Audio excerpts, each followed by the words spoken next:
Hello दोस्तों, कैसे हैं आप। स्वागत है आपका एजुकेशन अड्डा में। उम्मीद करता हूं आप सभी अच्छे होंगे। लास्ट क्लास में हम लोगों ने 2023 के कुछ क्वेश्चन को पढ़ा था। आज हम लोग क्लास को कंटिन्यू करते हुए आगे सवाल को बढ़ाते हैं। तो चलिए बिना टाइम वेस्ट हुए अपनी क्लास को स्टार्ट करते हैं। जो चैनल पे पहली बार आए हैं वीडियो को लाइक करें, शेयर करें, सब्सक्राइब करना ना भूलें। और जिन्होंने लास्ट वीडियो नहीं देखा है वो जाकर के लास्ट वीडियो पहले देख लें। चलिए पहला क्वेश्चन आपके स्क्रीन पे है। क्वेश्चन जो है आपका कह रहा है, यदि एक घड़ी की घड़ी के घंटे की सुई की लंबाई जो है 1 सेंटीमीटर दिया गया है, तो 4 घंटे में सुई द्वारा जो 4 घंटे में अगर सुई इस तरीके से कांटा एक जगह से दूसरे जगह जाएगा तो वो कांटा कितना एरिया ले रहा है। इसी एरिया का आपको क्या चाहिए, क्षेत्रफल चाहिए। इसी इसी का आपको एरिया फाइंड करना है। ठीक है, तो सबसे पहले क्या है, सुई की लंबाई यहाँ पे दी गई है। तो लिखेंगे हम लोग सबसे पहले कि सुई की लंबाई। ठीक है, अब ये अगर इस तरीके से आपका कोई घड़ी है और घड़ी का इस तरीके से कोई एक सुई है, एक कांटा है, घंटे वाला कांटा है। इसके बारे में कहा गया कि ये कितना सेंटीमीटर है, 1 सेंटीमीटर है या मीटर है, 1 सेंटीमीटर है। तो क्या ये पूरे वृत्त का तिर्जा नहीं है ना। तो जो भी इसकी दूरी है, सुई की जो भी दूरी है वो किसके बराबर दिख रहा है आपको, वृत्त के तिर्जा के बराबर, वृत्त की तिर्जा के बराबर दिख रहा है।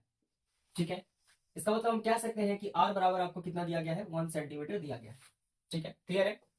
अब कहा गया कि ये घंटा कुछ दूर 4 घंटा चलता है। 4 घंटा चलने के बाद मान लीजिए यहाँ पहुंच गया, तो ये जो एरिया है आपका, इसी एरिया को फाइंड करना है कि ये कितना एरिया ले रहा है। ठीक है, तो सुई द्वारा सुई द्वारा सुई द्वारा बना कोण, सुई के द्वारा कितना कोण बनेगा। अच्छा एक बात बताइए, पूरा 360 डिग्री का जो कोण बनेगा वो 12 घंटे में बनेगा, बनेगा ना। 360 डिग्री का कोण 12 घंटे में बनेगा, लेकिन हमें 4 घंटा ही लेना है, तो 4 से मल्टीप्लाई कर दीजिए। तो थीटा का मान कितना आ जाएगा, 12×3=36, 3×4=12 यानी 120 डिग्री। कितना बन गया, 120 डिग्री। अब ये कैसा है, अब ये चाप है। ठीक है, एक तिरछा खंड है, तो तिरछा खंड का क्षेत्रफल क्या होगा, थीटा/360 पाई r²। तो लिखेंगे सुई द्वारा तय किया गया क्षेत्रफल, यही कहना है ना सवाल में, सुई द्वारा तय किया गया क्षेत्रफल। हाँ, सुई द्वारा तय किया गया क्षेत्रफल। तो ये क्षेत्रफल आपको कैसा दिख रहा है, तिरछा खंड के जैसा दिख रहा है। इसका फॉर्मूला होता है थीटा/360 पाई r²। ठीक है, अब आपको वैल्यू मालूम है कि थीटा का मान 120 डिग्री, ये हो जाएगा 360, पाई का मान 22/7 नहीं दिया है कुछ तो, और आर का मान 1 का स्क्वायर, ये और ये कैंसिल आउट, 12×3=36 हो जाएगा। ठीक है, तो यहाँ से क्या बचा, ये ऊपर बच गया 22 और नीचे 3 और 7×7=21, तो यही आपका क्या हो जाएगा, आंसर हो जाएगा। क्लियर है, समझ रहे मेरी बात को। और ज्यादा कुछ था नहीं सवाल में। चलिए एक बार इसका स्क्रीनशॉट ले लें।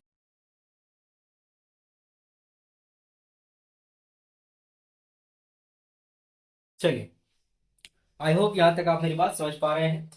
देखते हैं अगला क्वेश्चन क्या कह रहा है आपसे।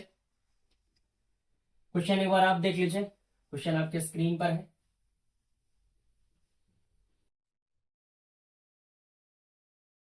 क्वेश्चन ये भी आपका विड्थ का ही क्वेश्चन है।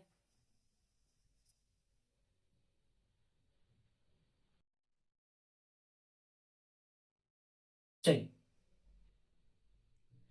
क्वेश्चन आपसे क्या कह रहा है, क्वेश्चन कह रहा है कि यदि अर्धवृत्ताकार खेत का जो क्षेत्रफल है वो है आपका 14 सेंटीमीटर, तो इसका क्षेत्रफल ज्ञात कीजिए।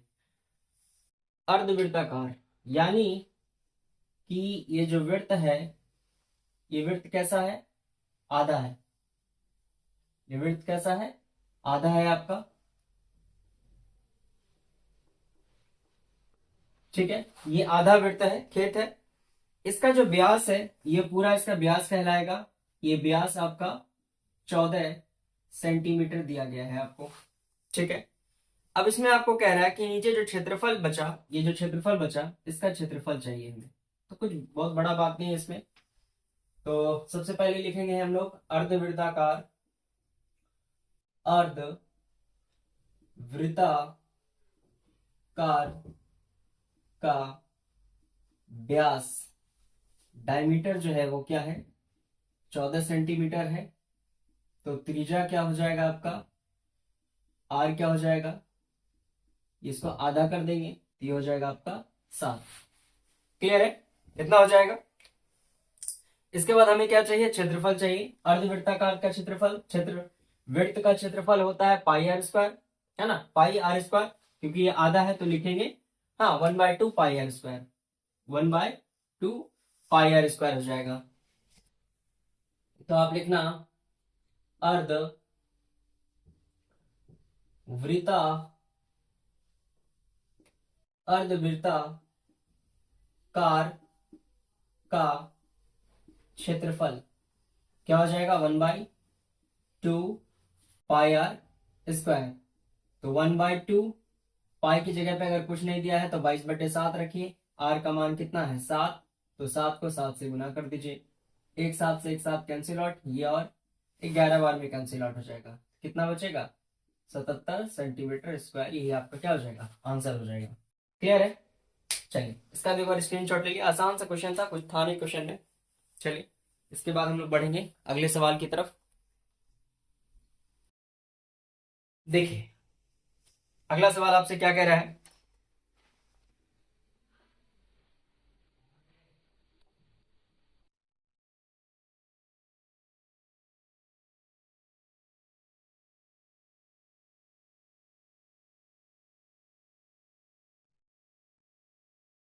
अगला सवाल जो है आपसे कह रहा है कि किसी बेलन का आधार, सॉरी किसी घन का विकर्ण जो है वो दिया गया है 9√3। तो घन का कुल पृष्ठीय क्षेत्रफल ज्ञात करिए। बड़ा अच्छा सवाल है। कह रहा है कि घन का विकर्ण दिया गया है। घन कुछ इस तरीके से होता है, ठीक है ना, ये इस तरीके से आपका घन होगा।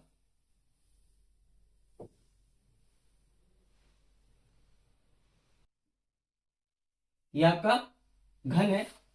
घन का आपको क्या चाहिए, क्षेत्रफल चाहिए, जिसमें आपको विकर्ण दिया गया है।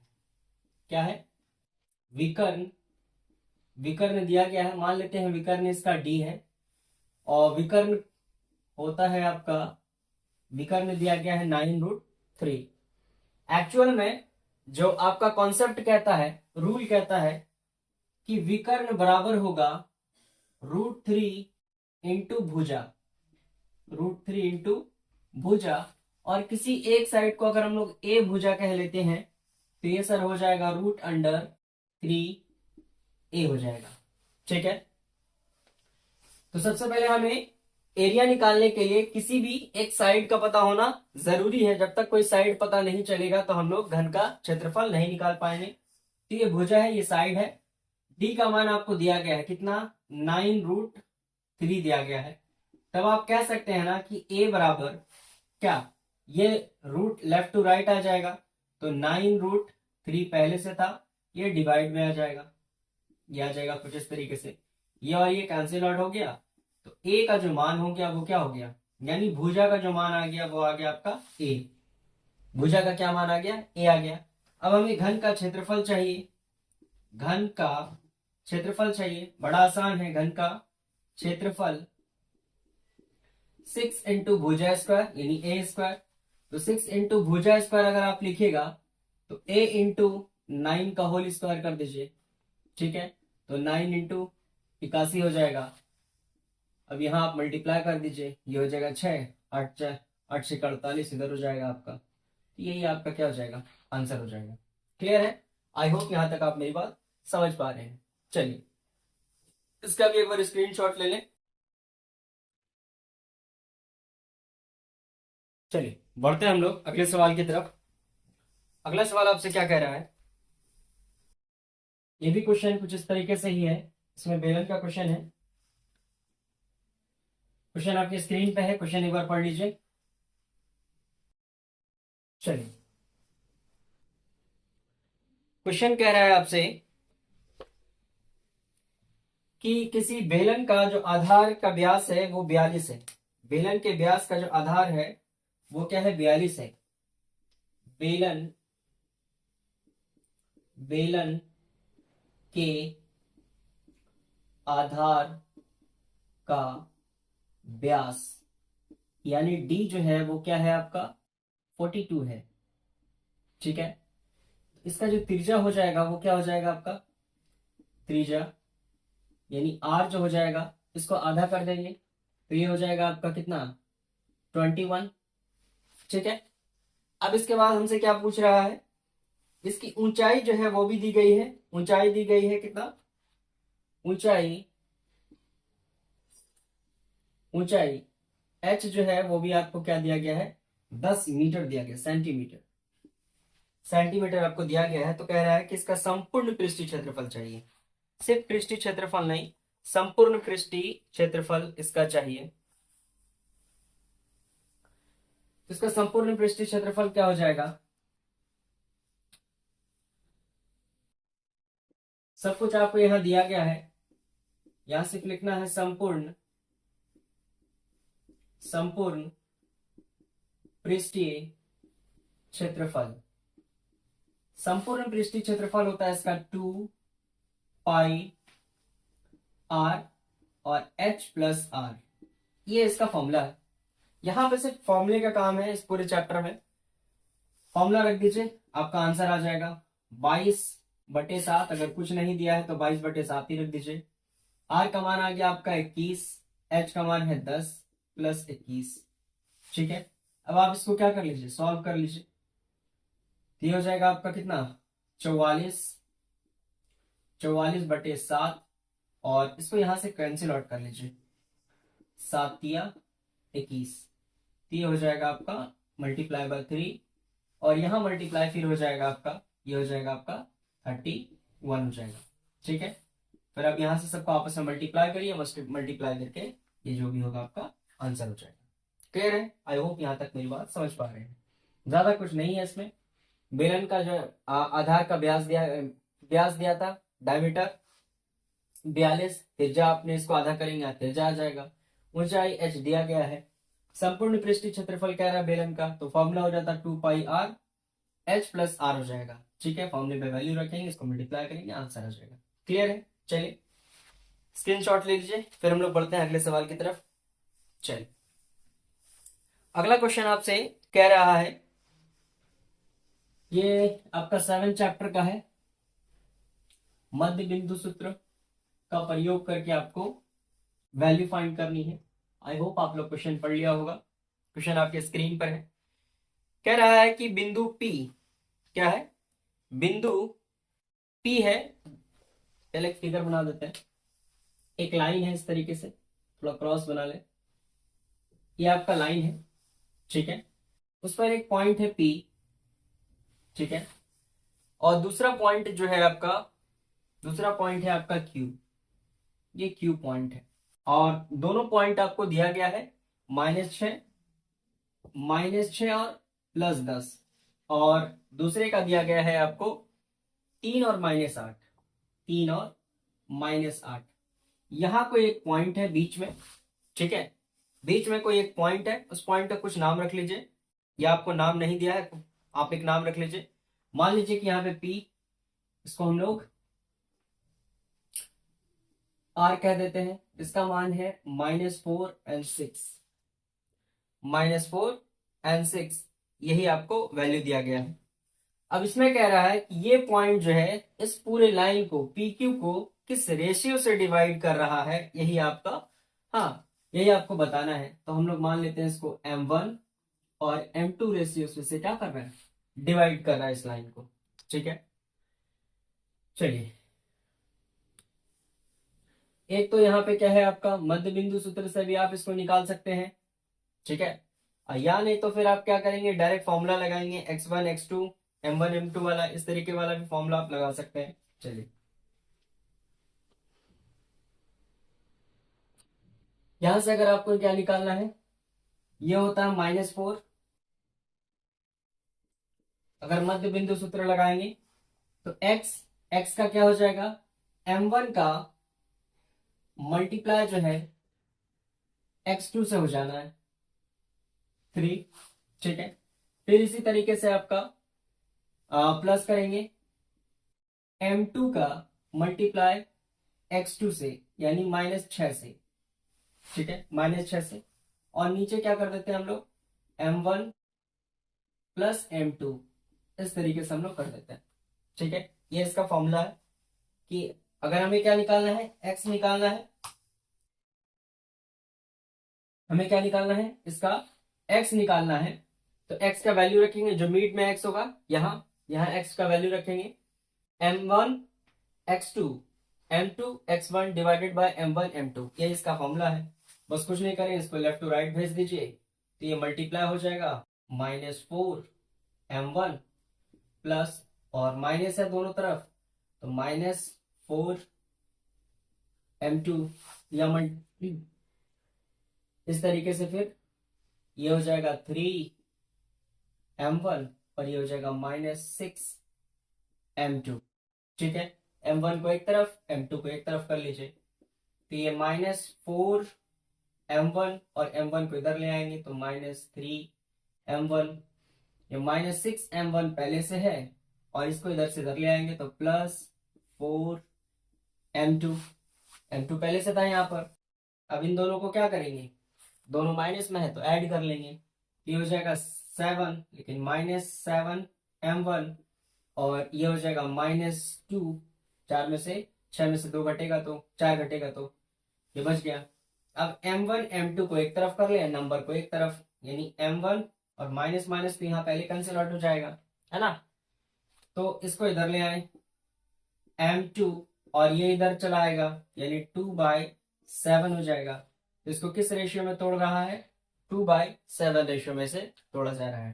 क्लियर है, आई होप यहाँ तक मेरी बात समझ पा रहे हैं। आसान सा सवाल था। चलिए इसका भी एक बार स्क्रीनशॉट ले लीजिए। चलिए बढ़ते हैं हम लोग अगले सवाल की तरफ। अगला सवाल आपसे क्या कह रहा है, अगला सवाल आपका ट्रिगो का है, प्रूफ वाला सवाल है।